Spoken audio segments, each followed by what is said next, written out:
நண்பர்களுக்கு வணக்கம். நண்பர்களே, நீங்கள் பக்ரீத்துக்கு ஆடு வாங்கணும்னு நினைக்கிறீங்களா? அதுவும் தரமான ஆடு நியாயமான விலையில் வாங்கணும்னு நினைக்கிறீங்களா? சென்னையிலே வாங்கணும்னு நினைக்கிறீங்களா? இப்போவே புக் பண்ணிவிட்டு பக்ரீத்துக்கு நெருக்கத்தில் எடுத்துகிட்டு போகணும்னு நினைக்கிறீங்களா? அல்லது வாங்கினவங்களே வெட்டி கறியாக்கி கொடுத்தா நல்லாயிருக்கும் அப்படின்னு நினைக்கிறீங்களா? கறியோடைய பர்சன்டேஜ் கூட வர்ற மாதிரியான ஆந்திரா ஆடுகளாக இருந்தால் நல்லாயிருக்கும்னு நினைக்கிறீங்களா? உங்களுடைய நினைப்பை எல்லாமே மெய்யாக்குற மாதிரி சென்னை புளியந்தோப்புலேயே இப்போ தரமான ஆடுகள் கிடைக்குது. எங்கே கிடைக்குதுன்னு தானே கேட்குறீங்க? சென்னை புளியந்தோப்பு முனுசாமி ஸ்ட்ரீட்டில் இருக்கக்கூடிய அல்லஹம் குரூப்பில் தான் இந்த ஆடுகள் எல்லாமே கிடைக்குது. நம்ம வீடியோவில் பார்த்துட்டு இருக்கக்கூடிய இந்த ஆடுகள் எல்லாமே திங்கட்கிழமை சென்னை புளியந்தோப்புக்கு வந்துடுது. செவ்வாய்க்கிழமையிலேருந்து நீங்கள் புக் பண்ணிக்கலான்னு சொல்லியிருக்கிறாங்க. டிரான்ஸ்போர்ட்டுமே அவங்க ஏற்பாடு பண்ணி தரேன்னு சொல்லியிருக்கிறாங்க. தேவைப்படுறவங்க சாருடைய நம்பரை நான் ஸ்க்ரீனில் கொடுத்துருக்கேன். மேலே லெஃப்ட் கார்னரில் சாருடைய நம்பர் இருக்குது. அந்த நம்பருக்கு கால் பண்ணி நீங்கள் விலை உள்ளிட்ட விவரங்களை கேட்டு தெரிஞ்சுக்கிட்டு நேரில் போய் புக் பண்ணிக்கலாம் அல்லது எடுத்துகிட்டு போகலாம்.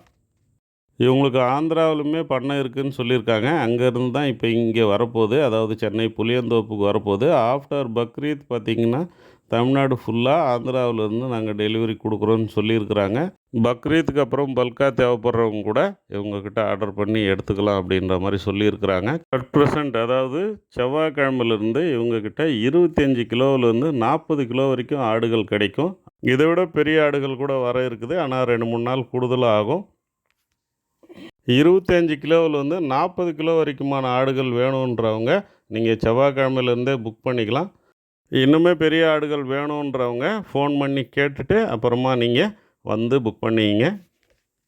இவ்வளவு வசதிகள் இருக்கக்கூடிய அல்லஹம் குரூப்புக்கு வாங்க, ஆனந்தமாக போங்க. ஒரு ஆள் 70வது மொட்டை மாடி 70வது மொட்டை மாடிங்க அங்கே உட்காந்து பேப்பர் படிச்சுக்கிட்டார் ஹாயா.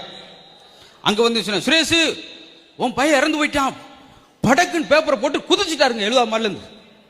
50 மாடிக்கிட்ட வந்துக்கிட்டு இருக்கும்போதே அவருக்கு யோசனை, நம்மளுக்கு பையனே இல்லையே, கொஞ்சம் அவசரப்பட்டுட்டோமோ.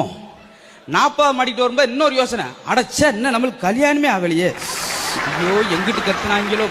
10வது மாடிக்கிட்டு வரும்போது யோசிச்சேன், அட பாவி நம்ம ஒரு சுரேஷ் இல்லையப்பா குமாரில் அப்படின்னா சொத்து ஜோலியாக முடிஞ்சு.